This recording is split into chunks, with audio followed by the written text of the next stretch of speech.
ഷാപ്പിലേക്ക് തിടുക്കത്തിൽ പോവുകയായിരുന്ന മത്തായിച്ചേട്ടനെ വൈകിട്ട് നടക്കാനിറങ്ങിയ വല്യച്ഛൻ വഴിയിൽ വെച്ച് കണ്ടു. അച്ഛൻ ചോദിച്ചു, എന്താ മത്തായിച്ചേട്ടാ, പള്ളിയിലേക്കൊന്നും കാണുന്നില്ലല്ലോ? ഞായറാഴ്ച കുർബാനയ്ക്ക് പോലും മത്തായിച്ചേട്ടനെ കാണുന്നില്ലല്ലോ. മടക്കിക്കുത്ത് അയച്ചിട്ടുകൊണ്ട് കൈകൂപ്പി മത്തായിച്ചേട്ടൻ പറഞ്ഞു, അച്ചോ, എങ്ങനെ പള്ളിയിൽ വരാനാ അച്ഛാ? ബൈബിളിൽ എന്താ പറയുന്നത്? ആർക്കെങ്കിലും നിങ്ങളോട് വിരോധമുണ്ടെങ്കിൽ നിങ്ങൾ ബലിവസ്തോട് വെച്ചിട്ട് പോയി അയാളുമായി രമ്യതപ്പെട്ടിട്ട് വേണമെന്ന് ബലിയർപ്പിക്കാമെന്നല്ലേ അച്ഛാ? എന്നോട് എല്ലാവർക്കും വിരോധമാണെന്നേ, എല്ലാവർക്കും ശത്രുതയാണ്. പിന്നെ ഞാൻ എങ്ങനെ പോകും ബലിയർപ്പിക്കാൻ? ഈ പാകിസ്ഥാൻകാർക്കാണ് ഇന്ത്യക്കാരോട് മൊത്തം വിരോധമാണ്. പിന്നെ നമ്മൾ എങ്ങനെ പോയി ബലി അർപ്പിക്കും അച്ഛാ? മത്തായിച്ചേട്ടന് പറയാനുള്ളതെല്ലാം സശ്രദ്ധം കേട്ട് പറഞ്ഞു കഴിഞ്ഞപ്പോൾ വികാരിച്ചൻ പറഞ്ഞു, വല്യച്ഛൻ പറഞ്ഞു, മത്തായിച്ചേട്ടാ, നമുക്ക് പള്ളിയിൽ പോകാതിരിക്കാനായിട്ടുള്ള പഴുതുകൾ നോക്കിയാൽ ഇഷ്ടം പോലെ കാണാൻ സാധിക്കും. നമ്മൾ ചിന്തിക്കേണ്ടത് എനിക്കെങ്ങനെ പള്ളിയിൽ പോകാൻ സാധിക്കും എന്നതിനെക്കുറിച്ചാണ്.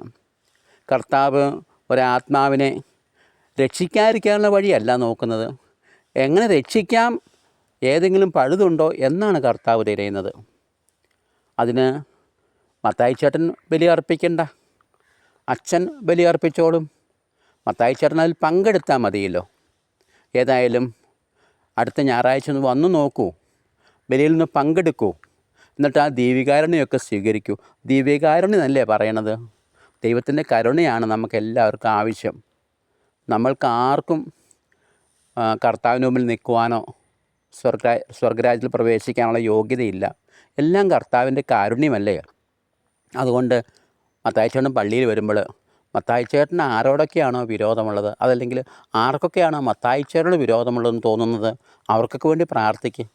ബൈബിൾ ഇതുകൂടി പറയുന്നുണ്ടല്ലോ, 2 or 3 പേർ എൻ്റെ നാമത്തിൽ ഒരുമിക്കുന്നിടത്ത് അവിടെ അവരുടെ മധ്യം ഞാനുണ്ടാകും എന്നും കർത്താവ് പറയുന്നില്ലേ?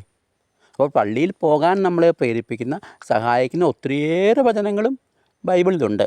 ഏതായാലും മത്തായിച്ചേട്ടൻ ബൈബിൾ വായിക്കുന്ന ഒരു വ്യക്തിയാണ് അറിഞ്ഞതിൽ വളരെ സന്തോഷമുണ്ട്. ഏതായാലും അടുത്ത ഞായറാഴ്ച ഒന്ന് വരൂ. കീപ്പോട്ട് നോക്കിയിരുന്നുകൊണ്ട് മത്തായിച്ചേട്ടൻ പറഞ്ഞു, തീർച്ചയായിട്ടും അച്ഛാ, ആ യുക്തിവാദി ഔസേപ്പ എന്നെ എങ്ങനെ പണി പറ്റിച്ചത്, അവനാ പറഞ്ഞാടാ പള്ളിയിൽ പോയിട്ട് ആവശ്യമില്ലെന്ന്. അപ്പോൾ അച്ഛൻ പറഞ്ഞു, മത്തായിച്ചേട്ടാ, കഴിഞ്ഞതൊക്കെ കഴിയട്ടെ. പലരും പലതും പറയും, നമുക്ക് ഔസേപ്പിന് വേണ്ടിയും പ്രാർത്ഥിക്കണ്ടേ?